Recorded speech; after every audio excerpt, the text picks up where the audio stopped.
Assalamu alaikum warahmatullahi wabarakatuh.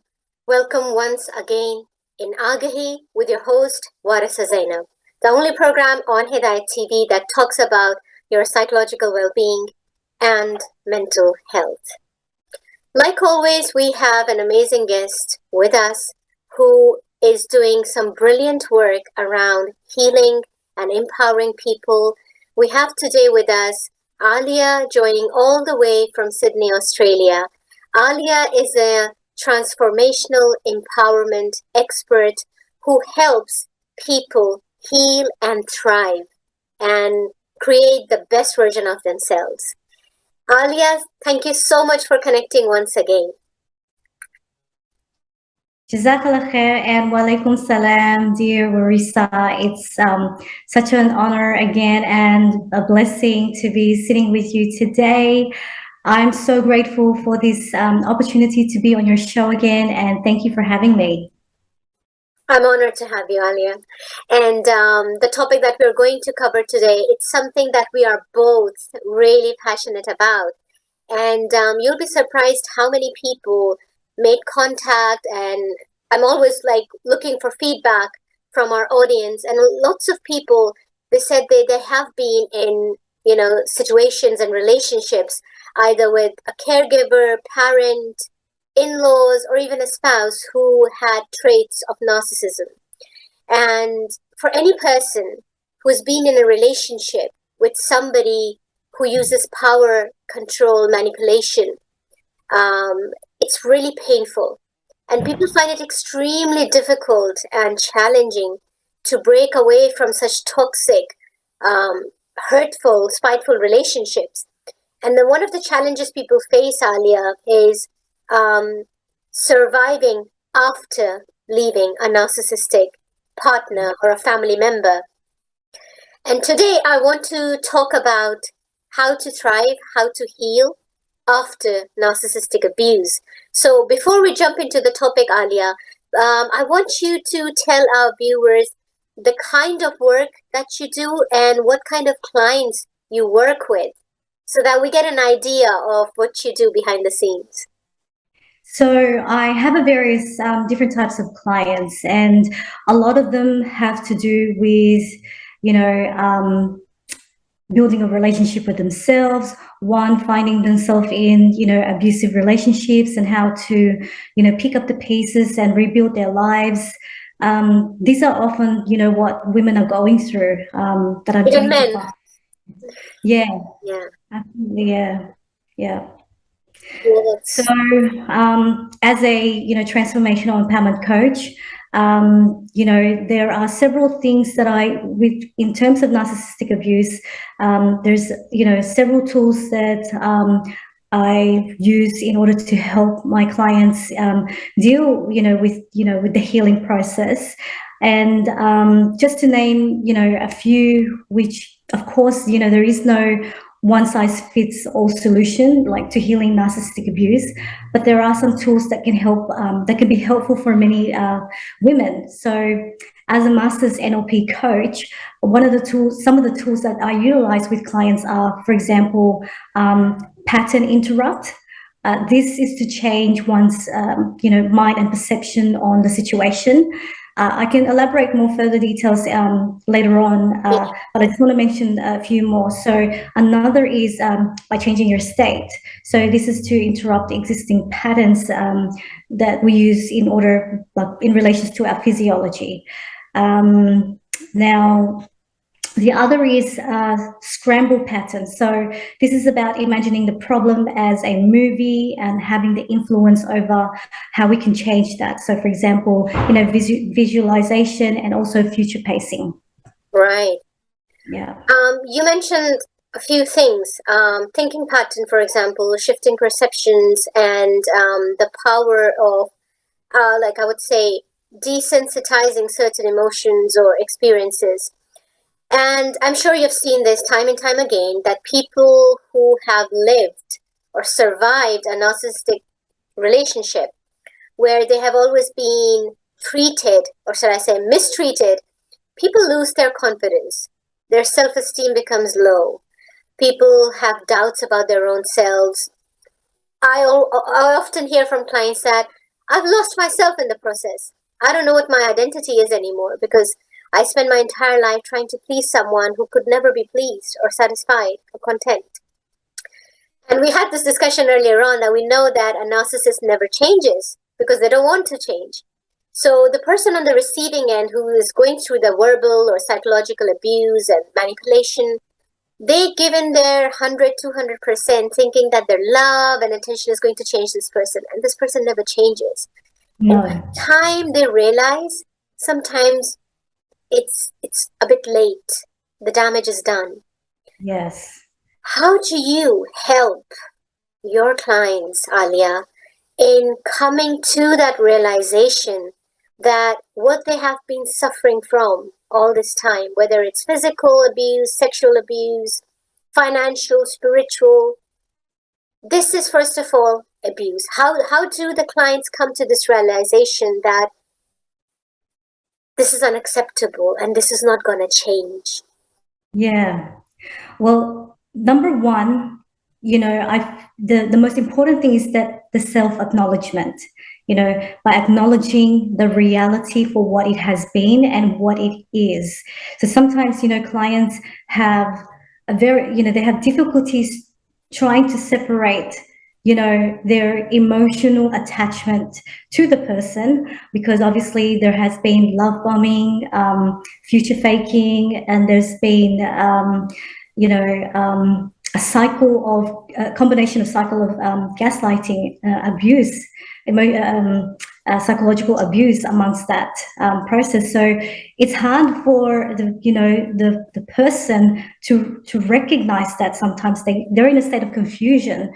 So it's really important that they actually just sit for a moment, get real with themselves, and sit in solitude to actually come down and to listen to their soul and actually accept that the person is actually abusive. Yeah. So acknowledgement is definitely one of the first key to actually taking that first, few steps to the healing process. Because you do see that most of people who are in a relationship, whether it's a parent, it could be a sibling, even a work colleague or a friend, Yeah. most of the times people are in denial, or they try to justify the behavior that, oh, this person is not that bad, it's just sometimes they are a bit strange or mean or they bully, but they didn't mean that. That justification becomes like a habit. And Yeah. before you know it, you Yeah. end up allowing more and more and more, and you reach a point where it just hits you hard and you think, you know what, I can't take it anymore. I can't deal with the pain and the hurt. So when people do come to you, Alia, and they say, okay, I've reached a point in my life where this person and the treatment that I'm receiving from this person is affecting my health, my life, my work. I can't focus on work or my studies, or my health is being affected. How do you help them go to the road of recovery? Because we both know you cannot heal in the same environment with the same person who has caused the wound or the pain. Right. Well, see, this is, it's a tough situation to deal with a client who's had enough, but they still want to stay. So I'm going to speak on those who actually really want to completely cut off, being in a relationship with a narcissist, because at the end of the day, it's detrimental to your mind, body, and soul, and your psyche. And these people are never going to change. As they get older, they get worse. Oh yeah. So, so to me, the best possible way to actually heal through from narcissistic abuse is to go no contact. When you go no contact with a narcissist, it's essential to also delete, block, and friend. Delete their numbers. Any type of social media connection that you may have with them. And also with their flying monkeys. Now, the flying monkeys is also known as the supporters. It's also important to actually cut, or remove yourself from being in contact with them.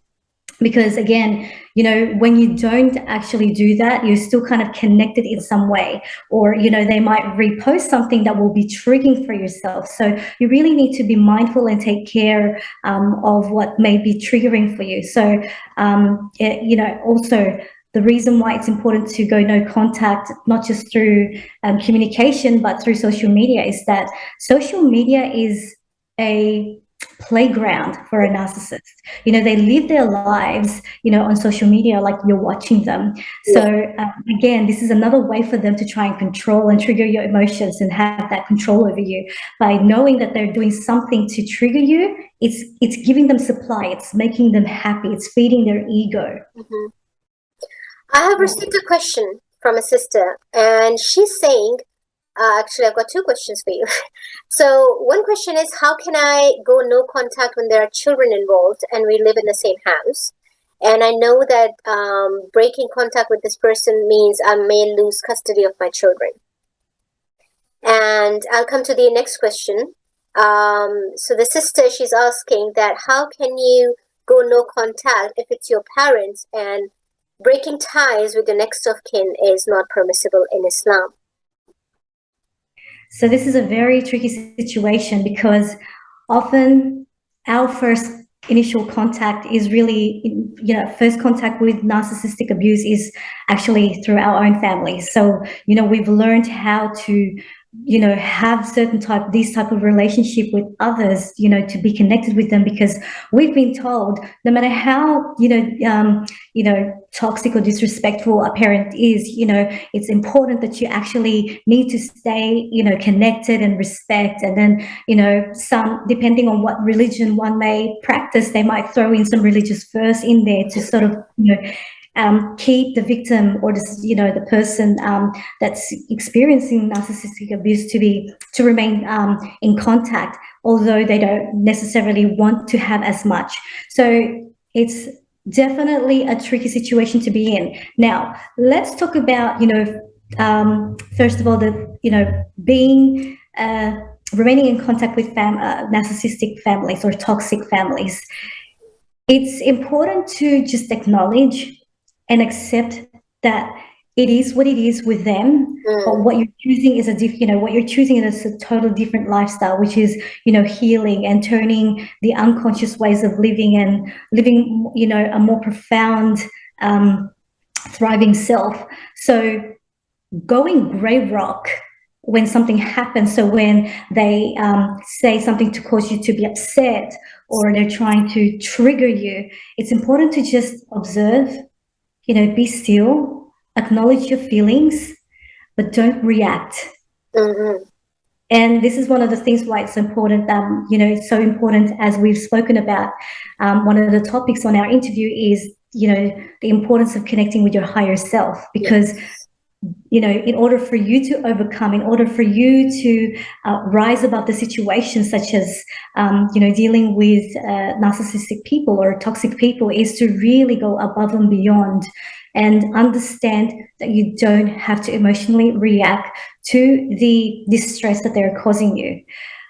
So limiting your, by limiting your contact with with your family, setting boundaries for yourself, meaning, you will spend so and so much time with them on a particular day. And then, just, if you have to be somewhere, if you've got, this is why it's important to have, goals and habits, good habits, hobbies in place, so that you do have, also the time, space, capabilities to go to that and entertain yourself through that, and excuse yourself because you've got goals to achieve, or just sort of keep your time limited from such environments.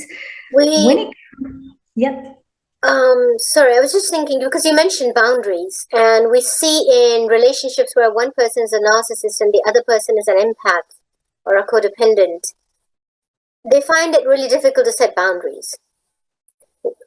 Struggle with it. They can't say no. They can't say what they want or what they need, because their needs and wants become like secondary. The priority is the narcissist, pleasing the narcissist. Otherwise, you will suffer the consequences of the wrath. Now, we know narcissists don't really respect other people's boundaries or their rights and, their personal space. Say, for example, somebody is trying to set boundaries with this narcissistic parent or sibling or work colleague, but they still kind of mock and they don't respect that boundary. What do you do in that situation then? Again, when a narcissist tries to cause distress, to a victim, they'll often do that, especially they'll come on more stronger, especially when an empath, decides they want to start practicing or implementing boundaries. So again, it's about, just observing that, their behavior and separating yourself from those emotions of what they're trying to, the emotional turmoil that they're trying to cause to you. Yes. And seeing that this narcissist, obviously, they, one of the things that I've noticed with narcissists is that they have adult tantrums. And again, that can be very distressing to see because it causes you to feel like you're at fault when, and the guilt trip and the shame that they try to inflict on you.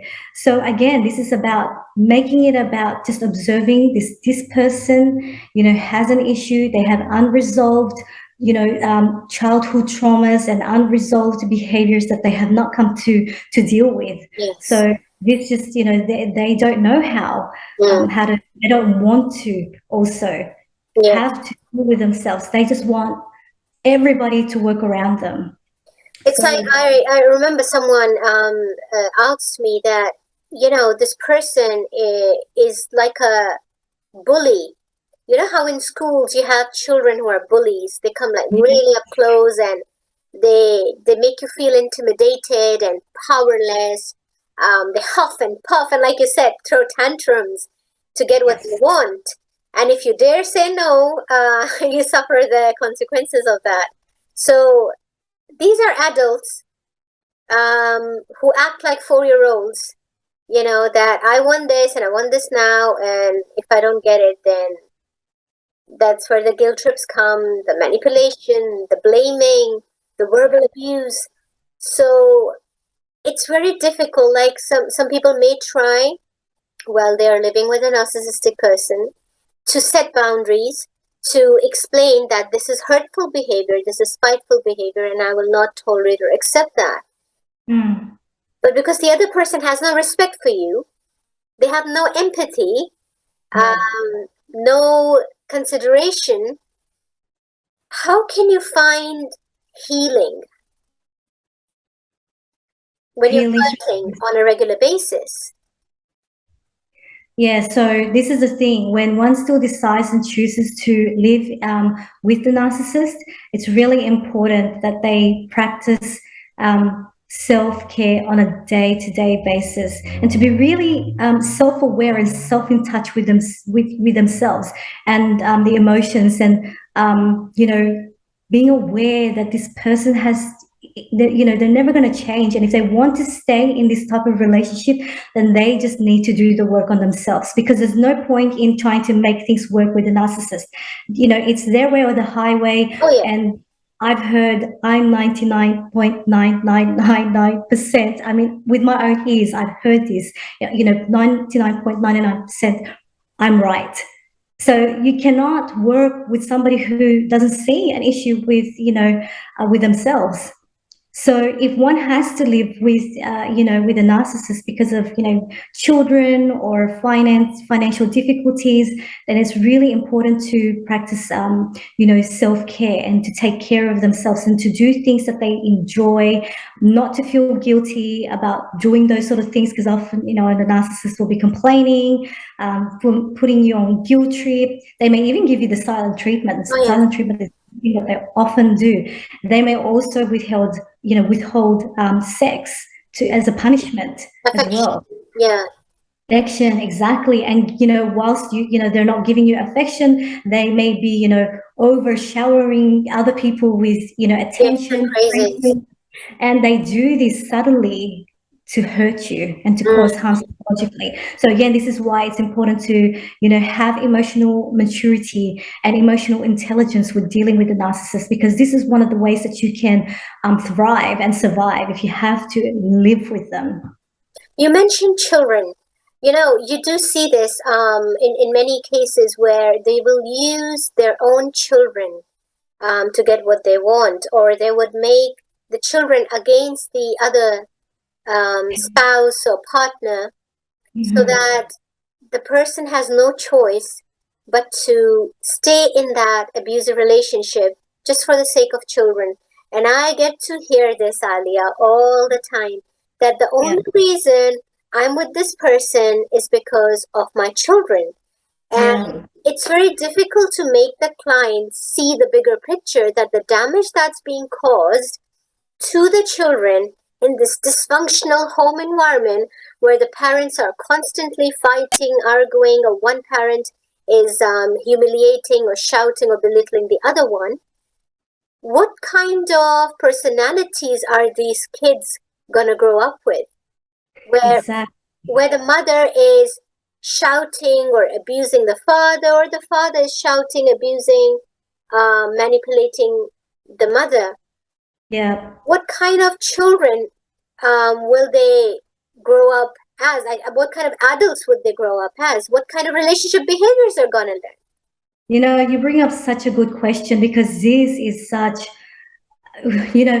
narcissists are not born. These are learned behavior from Oh, thank either. you for mentioning that. Yes, they're not born. It's either from one or, both parents who are toxic or have narcissistic traits. And so one of the questions that I ask my clients is, when they decide to stay for the children, I ask them, well, then what type of adults are you actually breeding into this world? And not only, you've got to think about the whole bigger picture of how this actually works, because it's not just for your children. What you're actually teaching the child is that I'm not good enough. It's okay for me to stay in a toxic relationship, because this is, it's like some kind of distorted reality of this is love, and this is what they grow up thinking and doing to their spouses. And then guess what? This is why we have generational trauma, Yes, ongoing, because what that narcissistic child will grow up doing is becoming a narcissistic adult, and then marrying, somebody who's innocent, or someone who was also, a narcissist, and then they have families, they have children, and then they just repeat the cycle. It's ongoing. And this is what I ask my clients: what are you doing? What do you think? How are you positively impacting the children if you're raising them in a toxic environment or somebody who is narcissistic? Now, coming back to the question that one of the sisters asked, that she has a parent who's a narcissist, and it's very, very, very difficult for her to kind of go no contact. Would minimizing the contact help? Like you gave example that minimal the contact, the better, and not to react when conflict arises. Now, one of the problems associated with this is that if one person is in a fit of rage and they are shouting or saying things deliberately, intentionally to hurt you or to get a reaction from you, and you go quiet, it makes them even more angry. That why are you not saying anything? I'm talking to you. I'm speaking to you. Are you not listening? So that puts the person on the receiving end, the victim or the survivor, on a very, in a very difficult position where they're like, I don't want to react, but this person is not giving me the chance to just stay calm and not say anything or do anything.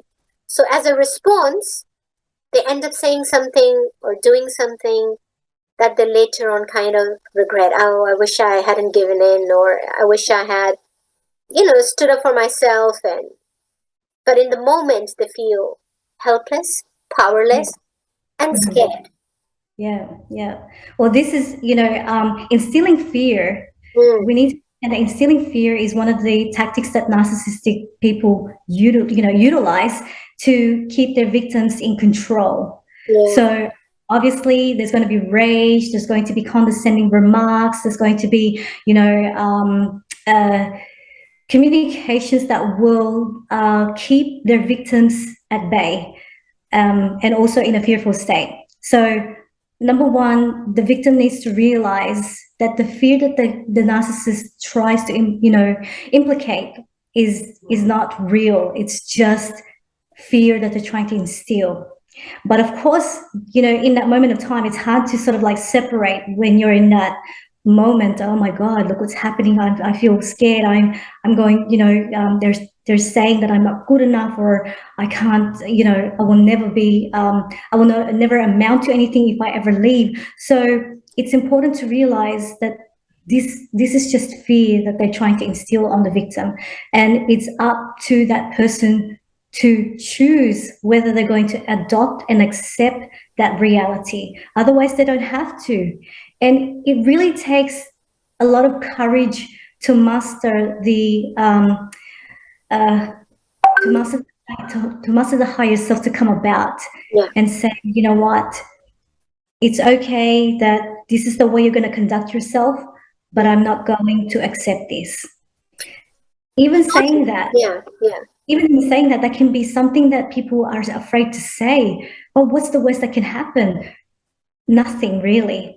But they haven't taken that first step to actually do so. So that's why, they're in that fearful state, because number one, they're already being put in that fearful state by the narcissist, and then they're accepting that reality, and that they can't speak up for themselves. So by giving it a go and, just expressing yourself in that manner, you don't have to retaliate in that voice that they do, but by just being calm and say, you know what, I will not actually tolerate this anymore, and just walk away. Walk away and give it a go, and you see how you actually disempower them. Here I would like to ask you, Alia, that after living with someone with these toxic traits of being controlled and manipulated, or abused, you often form a bond with the narcissist, which is often referred to as the trauma bond. How can somebody who has formed this bond, first of all, break it, even after they may have gone no contact, or if they're no longer in a relationship with this person? How can they start the healing process? And what should people be aware of? The aftermath of surviving a narcissistic abuse relationship. What should people be aware of? What's going to happen? Right. So what people need to be aware of when it comes to the aftermath of, being in a toxic relationship, and the ways for healing is, they need to be aware of certain things. So, for example, what you mentioned is the trauma bonding, okay? The triggers, the grief work, which is, accepting the person for the reality, and that they will never, they never actually existed. The trauma recovery, healing mentally, emotionally, physically, and psychologically. These are some of the things that, one person needs to be aware of, in the aftermath of, moving forward to healing, to the healing stages. Because, like you mentioned earlier on, when you're with this person, they try to instill fear in you, because they know what your weaknesses are. They know what states make you vulnerable, and they use it against you. So, for example, if you're not financially independent, they will use finances against you. That, you know what, if you leave me, you'll become homeless, you'll be on the streets, you'll be begging people for food. If you are scared of losing your children, they might even use that against you, that, you know what, I'll take the children away from you. I've even heard someone saying that when every time they thought of leaving this abusive person, they were threatened that they will be taken to court and they will kind of twist the story and make you look like the bad person, like you're the one who has lost it completely. And Mm-hmm. often people, and it's not just women, even men. I've seen Yeah. that sometimes even it's brothers who are on the receiving end, and they are scared because they have a reputation in the community, and they want to maintain that. But this partner, the wife or female colleague or what have you, they are using that against them, knowing that this person has a very reputable stance in the community. So I'm going to do something or say something out there that will make them look really bad and horrible. That will tarnish their image. And Yeah. often you see character assassination being done just to keep that person in your control. Yeah. So how can people deal with that? Because that's a big one. Yeah. And it's hurtful when somebody goes through that, because obviously, what may be, a lot of it is not true, but as you said, as you mentioned, this is a form of abuse, and this is a form of control and manipulation, to in attempt to hurt the victim. So as somebody who's thriving and surviving through this ordeal, one needs to really be self-assured and gain their self-confidence and not pay attention to what is being said. And at the end of the day, you cannot control what happens or how people are going to react or who's going to believe that. But real situations like this expose who people really are in your life. So in a way, you got to take it as a blessing. Just take a look at take a look at the positives out of it rather than the negatives. Because again, for those people who actually believe the narcissist, without even actually understanding what the actual truth is, without having that, sort of biased belief, conforming to those biased beliefs, it just really goes to show what type of people those are who do believe. And then, and then you actually see those who are, at peace with you, no matter what is being said. They have, smart people, smart, intelligent people are not going to listen. Yeah, true. Yeah. Yeah. The only problem issue is that with somebody who is known to be openly as a narcissist, somebody who's obsessed with themselves, it's quite easy for people to understand, okay, you know what, this person is like this, so this is why they behave like this and they treat others like, crap. But for somebody who is a covert narcissist and they come across as one of the nicest people in the world, when they do horrible things with their family member, a partner or a parent or a sibling or a relative or in-laws, it's very difficult, one, to expose their real face, because nobody knows what they're really like, because they are always wearing this mask, COVID or no COVID. And if you go out and say, this person did this to me, or this person is like this, or this person is doing this to their loved ones or spouse or whatever, nobody's going to believe, because they're like, no, that's not true. This person is actually really nice and sweet. Or this person is a humanitarian, or this person does so much for the community. How dare you say that about this person? So instead of showing sympathy or empathy for the victim or the survivor, they start blaming the victim or the survivor, that how dare you speak like that about this wonderful person. That makes it so difficult for people to leave or walk out or go no contact. Or even when people have left and they're just so at awe how people cannot see. But, you really can't blame these people, because it really, it's a narcissism has only been talked about in the most recent years, but it has existed for such a long time. Now with social media and more, broadcastings about it on YouTube, prior to this, people didn't really know what it's, and even if as much as information is brought out there, unfortunately, it's not until someone actually has lived with a toxic person or a narcissistic person that they will really understand what it's like. And it's one of those things that, it's unfortunate, but it is. Someone has to have undergone through it, experienced it, witnesses for themselves to realize what these people are really like. But because, they put such charming persona, charismatic, very, they're very popular also in the community. They seem like they're, they put on a good act of service in front of people. It's hard to tell. And there are also spiritual leaders. I've spoken to partners of spiritual leaders who have gone through this phenomenon, abuse, but people don't see it.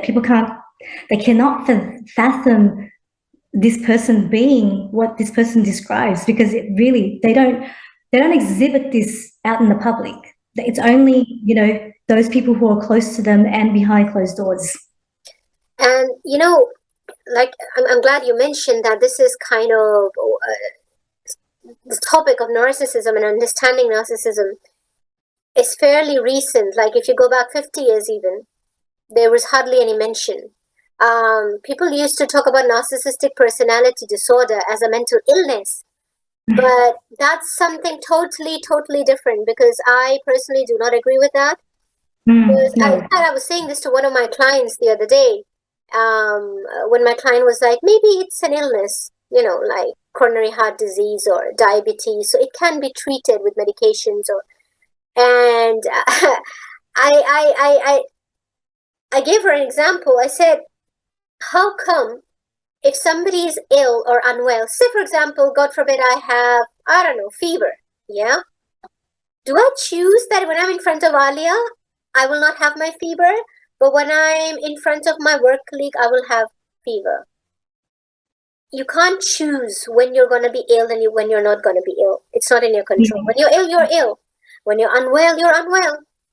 But these people have full control over themselves, because if they choose to be nice, kind, friendly, approachable, helpful to the rest of the entire community, but at home, there's just one person that they're intimate with, close with, and they have the power and the choice to be mean to this person, hurtful, controlling, abusive, then no, that is not an illness. That is a choice. Yeah. And the day people realize that is the day there will be some kind of conscious awakening, which will actually make them decide for themselves what they truly deserve. And that is groundbreaking work to come to that realization, because that's when transformation happens. And I'm sure when people come to you, Alia, they're hurting. They're in pain. Yeah. They don't want to live as merely survivors. They really want to thrive. And most of the times we see there's some really successful people that they target. People are really good at what they do. They are successful business people, entrepreneurs, or really good at academics, or earning a good income, and they're good at what they're doing, and they're happy people. But suddenly they come across somebody who's a narcissist, and this narcissist comes and destroys everything, their confidence, their self-esteem, their self-worth. And suddenly they're like, how did that happen? And by the time you process it, sometimes it's too late. You've lost a major chunk of your life, or you have lost your business, or your confidence, or your friendships. So I would ask you here, Alia, to share with our viewers who may be in this kind of position or circumstances, what can people do? If you could share with us some empowering ways to heal from narcissistic abuse. Yeah. So one of the things we've already mentioned about is, it's important either by going no contact or limiting your communications and dealings with, toxic people or narcissists. Another one is setting boundaries. So by establishing the boundaries, we are telling, the narcissist that they cannot, that we will not tolerate their abusive behavior. So it's important to place, those boundaries. So when setting boundaries with a narcissist, one needs to be assertive and be prepared to follow through with your expectations. Because otherwise, if you're, telling them, look, I'm not willing to tolerate this, but then you're still, succumbing to their, their demands, they know their victims. They choose their victims because they know that they can, have such a strong hold. So that's why it's really important to, to be assertive when it comes to those, setting of those those boundaries. Number 3, again, we acknowledged about it's about acknowledging the what has happened to the victim. So for a lot of people, including myself, at first I was in denial, to come to the reality and the realization that I was with a narcissist. Now, by acknowledging what happened to you is one of the ways that you can start your healing journey and recovering from the trauma. So people often are shocked, clients, when they come to me, they're shocked at the reality when they realize that the person that they were in a relationship with didn't really exist. So they're kind of baffled at the reality of who that was, who this is, and how do I move forward? Because I want to move forward, but I'm so trauma bonded by the experience and the facade, the fantasy that they played out for me. So, it's the attachment to that. So it's about also unlearning and detaching from the trauma bond in order to move forward and start the healing journey. Another one is to seek professional help. This is vital when healing from narcissistic abuse. So a therapist, a psychologist, or a coach who is an expert in narcissistic abuse, like they have to be informed about this. Somebody who's trauma informed as well would be, useful and helpful. They can provide invaluable guidance, support, and tools to help you through the healing process. They can also help you develop healthy coping mechanisms. They can provide you with tools to support you with building a healthy and fulfilling life, so that you can be empowered. You can live an empowered life. Another thing that's really, really important is to join a support group. Mm-hmm. Now, that's one of the crucial, vital things that a survivor can connect with a support group. Because when you've been in a relationship with a narcissist, it can be easy to think that you're the one who's crazy, or you might find that you're often questioning your reality, doubting your own emotions or what happened to you, your experiences. So by seeking a support group, or finding someone to talk to who has experienced narcissistic abuse, you will often find how similar their abuse stories and their experience has been. And it can be validating to know that this type of abuse does happen, and that you are not alone. So that's really, that's just some of the things. Now, also, I'd like to, briefly touch on about practicing self-care, which is also another vital and crucial step that you can take to heal from narcissistic abuse. So this means taking time for activities that make you feel good, find new hobbies such as exercise, relaxation, meditation, spending time with supportive people.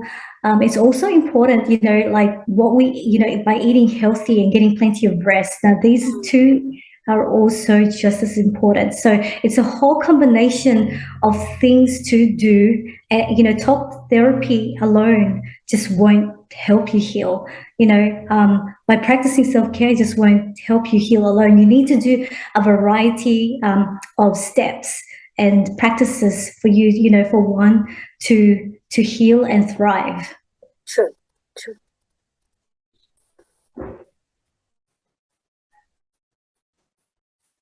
So self-forgiveness is one of the most important aspects of healing from narcissistic abuse. It's really essential for one to forgive themselves, as this will help them move on from trauma and live healthier lives. So without self-forgiveness, it's easy to become bogged down, be in self-blame and self-hatred, which can prevent the healing process. So it's also important to forgive yourself and accept that you're not perfect and that you've made, mistakes in choices in life. And however, these mistakes do not define oneself. So that will help you let go of the pain or the pain of the past and start fresh. Another one is also, you will never get closure from a narcissist. So what you can do for yourself is to learn about narcissistic personality disorder. When you learn about this disorder, this personality disorder, it can be helpful to understand what happened in the relationship and why the narcissist behaved the way that they did. It can also help to validate your experiences and give you a greater sense of clarity about what happened. So, it's important to understand that and accept that you will never get closure from them. I'm glad you raised that point, because a lot of people, when they leave or suddenly leave or decide to not be in that relationship anymore, often it's not always like a pleasant experience. It's not like a planned goodbye, and it's something you do out of compulsion as a last resort. And also, in a lot of cases, when the narcissist goes into the discard phase, where they have used you, abused you, now they no longer need you or your supply, and they found somebody else to give them to them. Like you said earlier on, that instead of a narcissist changing him or herself, they prefer changing their partners. That's much easier to do, So when they do discard you, you're often kind of left thinking, what did I do to deserve this? Was it me? Did I not try hard enough? Do I lack something? All these questions that come up, and it's followed by self-blaming and self-pity and guilt, anger, mixed emotions. Very difficult to deal with. But like you said, you can't expect closure. Closure is when that person no longer needs you. That's closure. So for a reason in their life, you sort of served that reason. No, they don't need you anymore. They've moved on to another person, and the cycle is going to continue. But for the victim to break that cycle, and like you said, intergenerational trauma, to ensure that you don't pass on that baggage of negativity and hurt and resentment, and victim mode to the next generation, you have to do a lot of inner work, healing work, so that you do not pass that on to the next generation. But the next generation is somebody who's healed, happy, content, and knows their self-worth, so it doesn't happen to them. So final words, Alia. Before we sure. So it's really important to, number one, I feel that the most important thing that has been taken away from us since we were brought into this world is our relationship with ourselves. As soon as we're born into this world, we're already told who, what, when, how we're going to be as humans in this world, determined by our parents and their expectation. So it's important to recognize that and realize that at some stage of your life, and actually when you do, to build a relationship, a strong relationship with yourself, so as to not have that, to fall victim to toxic people and narcissistic people, because otherwise, you know, being controlled and being, subtly abused and you're not aware of it, it can be very detrimental to your mental health and your self-worth. And what's the worst case scenario, as I was saying, is that when you're already brought into this world, being told to who, be, how, you're removed from your true self, your authentic self. And so when you've gone through the abuse, because you didn't have that sense of self, the strength, the empowerment that naturally is already embedded within you, the capability to go through, life, not being so attached and being more curious. It's already been taken away from you since, such an early age. This is why, I always speak to women. It's important to build a relationship with yourself, because to know who you are is also to know who other people are. And when you love yourself, you can really recognize what love is, because if it doesn't feel, right to you, the love that others are giving to you, then that's, a trigger. So this is why it's so important. That's a red flag, of, unhealthy relationship or an unhealthy person. So when you love yourself, you know what that feels like. You don't depend and rely on it. And you're okay if people don't love you either, because you love yourself, you accept yourself. So, bottom line is, it's important, to build your relationship and strong connection with God. And as they say, the one who knows himself or herself can truly get to know their creator. So knowing oneself, being conscious about oneself, then you will become God conscious. But if you're not aware of your own existence, of your own being, your own flaws and shortcomings, strengths and weaknesses, then you can never learn things about other people or your true purpose in life that Allah created you for. Jazakumullah khairan, Alia. Exactly. That was a really insightful discussion, and I enjoyed every minute of it, and I'm sure our viewers did too. Inshallah. Yes, likewise, and thank you. Inshallah, I'll hope to have you again in the near future.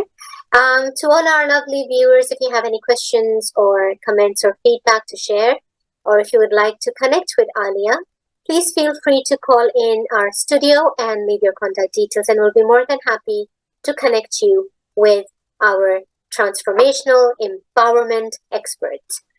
Meanwhile, look after yourselves, heal yourselves from anything that's hurting, and inshallah, we'll see you again next Saturday with another topic around your mental health. Assalamu alaikum wa rahmatullahi wa barakatuh.